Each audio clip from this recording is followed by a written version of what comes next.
என்னோட lunch ready ஆகிடுச்சு. சாதம், கோஸ் கேரட் போட்ட பொரியல், நெல்லிக்காய் ஊறுகாய் வீட்லேயே ஃப்ரெஷ்ஷாக போட்டது.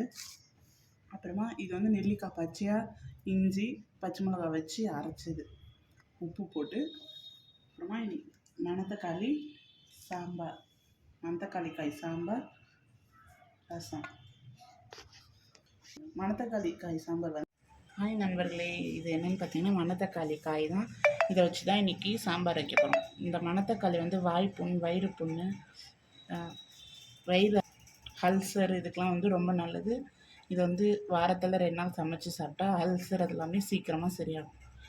வாங்க இன்றைக்கி இதை சாம்பார் எப்படி வைக்கிறதுன்னு பார்க்கலாம். எக்ஸ்ட்ரா இருக்க மணத்தக்காளியெல்லாம் வந்து கொஞ்சமாக தேவையான அளவு சாம்பாருக்கு எடுத்துகிட்டு மீதியை வந்து வத்தலாக வெயிலில் காய வச்சு எடுத்து வச்சுக்கலாம். வத்த குழம்பு வைக்கிறதுக்கெலாம் யூஸ் ஆகும். மணத்தக்காளி காய் சாம்பாருக்கு வந்து ஃபஸ்ட்டு கடாயை வச்சு எண்ணெய் 3 டேபிள் ஸ்பூன் வச்சுருக்கோம். அப்புறம் கடுகு போட்டுக்கலாம், சீரகம் 4 போட்டுக்கலாம், வெந்தயம் 4 போட்டுக்கலாம், கருவேப்பிலை போட்டுக்கலாம். கடுகு பொரிச்சதும் பொடியாக கட் பண்ணி வச்சுட்டா வெங்காயம் சேர்த்துக்கலாம்.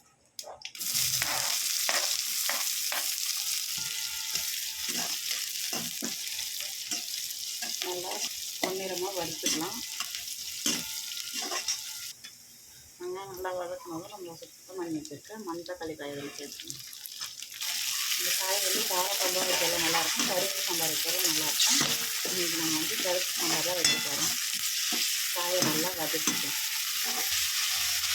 காய் வந்து மணத்தக்காளி காய் வச்சு வத்த குழம்பு, காரக்குழம்பும் வைக்கலாம். அந்த காயை வச்சு பருப்பு போட்டு சாம்பாராக வைக்கலாம். இன்றைக்கி வந்து நம்ம பருப்பு சாம்பார் தான் வைக்க போகிறோம். காய் வந்து நல்லா வதக்கிக்கலாம். காய் வந்து நல்லா வதங்கிடுச்சு. இப்போ தக்காளி ஆட் பண்ணிக்கலாம். தக்காளி வதங்கும் போது உப்பு போட்டால் தக்காளி வந்து சீக்கிரம் வதங்கிடும்.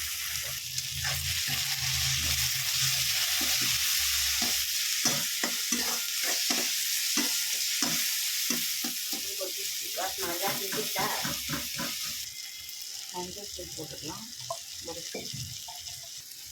மிளகாய் தூள் போட்டுக்கலாம் 3 ஸ்பூன். இது வந்து வீட்டிலே நாங்கள் மிக்சிலே அரைச்ச மிளகாத்தூள் வந்து குழம்பு மிளகாத்தூள் பொங்கலுக்காக ஃப்ரெஷ்ஷாக அரைச்சிட்டோம். இது இன்னும் காலியாகிறது இருக்காது தான் இப்போ போட்டுருவோம். இப்போ இதில் வந்து தண்ணி ஊற்றிக்கணும்.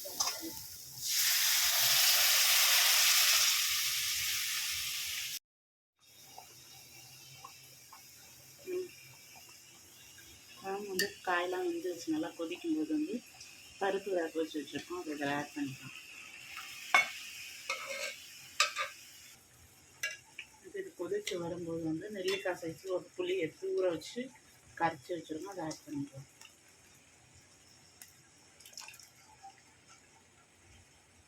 வெல்லம் சேர்த்துக்கலாம்.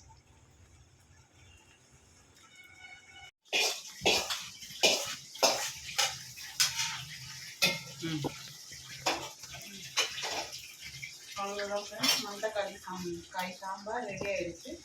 ஸ்டவ் ஆஃப் பண்ணிக்கலாம்.